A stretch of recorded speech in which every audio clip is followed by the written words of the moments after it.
IBC amendments truth और dream. नमस्कार दोस्तों, स्वागत है आप सभी का प्रॉपर्टी मिशन शो में।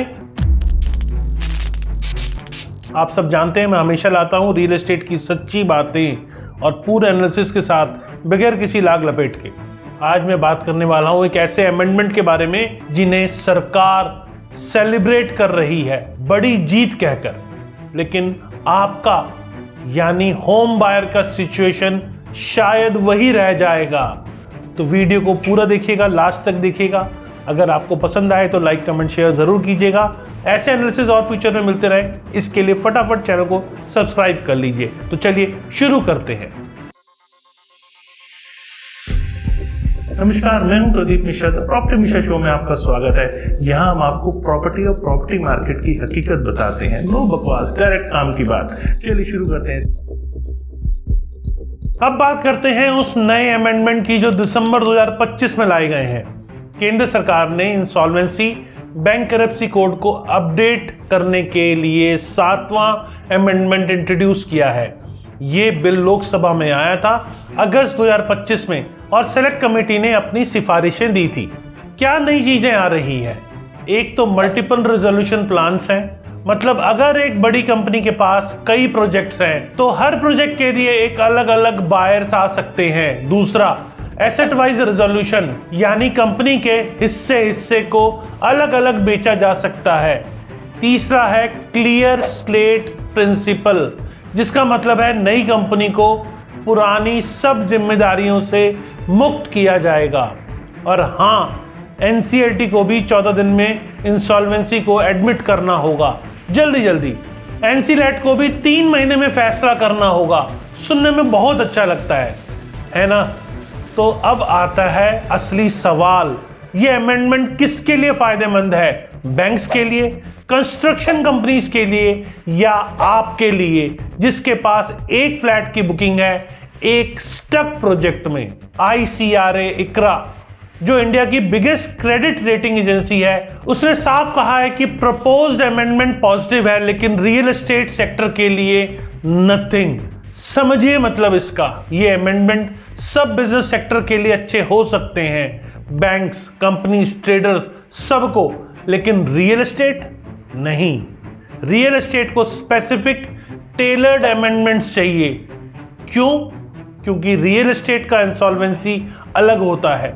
मान लीजिए आपने जेपी इंफ्राटेक में एक फ्लैट लिया था, उस प्रोजेक्ट में 32,000 बायर्स थे, सब भोले भाले लोग जिन्होंने अपनी पूरी सेविंग लगा दी थी। अब जेपी की एक अन्य प्रोजेक्ट में भी इश्यूज थे, तो क्या होगा? जेपी के सब प्रोजेक्ट्स के लिए एक बड़ा CIRP शुरू होगा, मतलब आपकी हेल्दी प्रोजेक्ट्स की मनी दूसरे फेलिंग प्रोजेक्ट्स को सेव करने में लग जाएगी। ICRA ने इसे कहा है corporate insolvency versus real estate insolvency, दोनों अलग अलग चीजें हैं। ये प्रोजेक्ट वाइज इंसॉल्वेंसी की बात करते हैं लोग, लेकिन नए अमेंडमेंट्स में कहीं मेंशन नहीं है। क्यों? क्योंकि ये अमेंडमेंट्स बैंक की रिकवरी को ध्यान में रखकर बनाए गए हैं, होम बायर्स को नहीं। ICRA ने साफ लिख दिया है कि structural reforms for real estate have not been addressed. तो चलिए नंबर्स देख लेते हैं। आईबीसी के 9 साल में कितना रिकवरी हुआ है? 4 लाख करोड़। ये सब सुनने में शानदार लगता है, लेकिन उसमें बायर्स के लिए कितना बचा? मात्र 32% रिकवरी, बाकी 68% साफ गायब। बैंक को 68% का हेयर कट लेना पड़ा, तो आप समझो कि होम बायर्स को क्या मिला होगा जो सबसे आखिर में आता है। अब आम्रपाली केस में देख लो, सुप्रीम कोर्ट को खुद इंटरवीन करना पड़ा क्योंकि आईबीसी में होम बायर्स के लिए कुछ नहीं था। बैंक ऑफ बड़ौदा ने एनसीएलटी को पेटिशन दिया और 42,000 होम बायर्स बेघर हो गए। सरकार को एनबीसीसी को भेजना पड़ा प्रोजेक्ट्स कंप्लीट करने के लिए। ये है आईबीसी की हकीकत, और अब जो अमेंडमेंट्स आ रहे हैं वो इसे ठीक नहीं करते। अब बात करते हैं इम्पैक्ट की। सो व्हाट, इसका क्या मतलब क्या है आपके इन्वेस्टमेंट के लिए?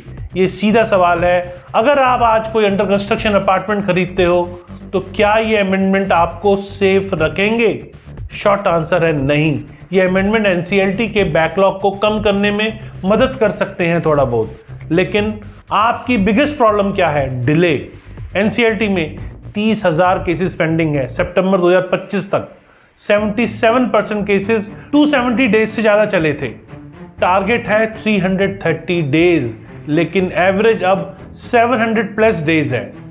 अगर आपका केस एडमिट होता है आज तो 2 साल से ज़्यादा लग जाएंगे रेजोल्यूशन के लिए। तो ये नया 14 डे एडमिशन डेडलाइन अच्छा है, लेकिन बाकी का 680 दिन तो अभी भी वही है ना। एनसीलैट के लिए 3 मंथ टाइमलाइन शानदार है, लेकिन उसके पहले एनसीएलटी में ही 700 डेज निकल जाएंगे। सबसे बड़ी प्रॉब्लम यह है कि अमेंडमेंट एसेट वाइज या प्रोजेक्ट वाइज रेजोल्यूशन के लिए कुछ नहीं करते, जो रियल एस्टेट के लिए सबसे ज़रूरी है। अगर जेपी जैसी दूसरी कंपनी इंसॉल्वेंसी में जाती है और उसके पास 10 प्रोजेक्ट है तो सब एक साथ सीआईआरपी में जाएंगे। आपकी हेल्दी प्रोजेक्ट्स भी दूसरे फेलिंग प्रोजेक्ट के साथ सिंक हो जाएंगे। तो अब बात करते हैं मल्टीपल रेजोल्यूशन प्लान से क्या फायदा। अगर प्रोजेक्ट वाइज सीआरपी ही नहीं है तो अलग अलग प्लान किससे बनेंगे? इम्पैक्ट पे ध्यान दो। इकरा ने कहा है कि रियल एस्टेट केसेस के लिए ये अमेंडमेंट लिमिटेड बेनिफिट देंगे, मतलब बैंक्स को बेनिफिट होगा, उन्हें तेजी से हेयर कट लगेगा, यानी उन्हें जल्दी पता चल जाएगा कि उन्हें कितना लॉस होगा। लेकिन होम बायर्स, आपको अभी भी अपने फ्लैट्स के लिए 700 डेज का खेल खेलना होगा। मेंटल पीस के बारे में सोचो। आपका फ्लैट कंस्ट्रक्शन में है, डेवलपर इंसॉल्वेंसी में चला गया, अब क्या होगा? एनसीएलटी में केस 2 से 3 साल चलेगा। उसके बाद अगर रिजोल्यूशन प्लान अप्रूव हुआ तो शायद कोई नया डेवलपर आएगा प्रोजेक्ट कंप्लीट करने के लिए, लेकिन गारंटी क्या है कि वह कंप्लीट करेगा? कोई नहीं, क्योंकि प्रोजेक्ट वाइज सीआरपी नहीं है तो कंप्लीट करने की जिम्मेदारी क्लियर नहीं है। अब आता है मेरा वर्डिक्ट, सीधा सवाल, क्या अब अंडर कंस्ट्रक्शन प्रॉपर्टी खरीदना ज़्यादा सेफ है? मेरा जवाब है बिल्कुल नहीं। रिस्क सेम है या कहो थोड़ा बहुत बढ़ ही गया है। ये अमेंडमेंट सिर्फ स्पीड के बारे में है, एडमिशन को तेज करना, लिक्विडेशन को तेज करना, लेकिन रियल एस्टेट में स्पीड से कुछ नहीं होता। अगर प्रोजेक्ट पूरा नहीं होता, जेपी में क्या हुआ? जल्दी जल्दी ये नहीं किया गया प्रोजेक्ट कंप्लीट हो, एनबीसीसी को भेजा गया साल के बाद, और वह भी सुप्रीम कोर्ट के इंटरवेंशन से। तो अमेंडमेंट अच्छे हैं अर्थव्यवस्था के लिए, बैंक को फास्टर रिकवरी मिलेगी, लिक्विडेशन जल्द होगा, पैसे रिसाइकल होंगे, लेकिन आपके लिए आपको अपना फ्लैट चाहिए, ना कि 32% रिफंड बाद में, और ये अमेंडमेंट गारंटी नहीं दे रहे हैं। मेरा क्लियर वर्डिक्ट ये है कि इस समय रेरा अभी भी होम बायर्स के लिए बेटर शील्ड है बजाय आईबीसी के। क्यों? क्योंकि रेरा आपको डायरेक्टली डेवलपर के खिलाफ कंप्लेंट फाइल करने का राइट देता है। रेरा अथॉरिटी सीधे सीधे डेवलपर को सस्पेंड कर सकती है, उसका रजिस्ट्रेशन कैंसिल कर सकती है अगर डेवलपर पेमेंट नहीं दे तो। अगर डेवलपर पेमेंट नहीं दे रहा तो रेरा में 6 महीने में डिसीजन आ सकता है।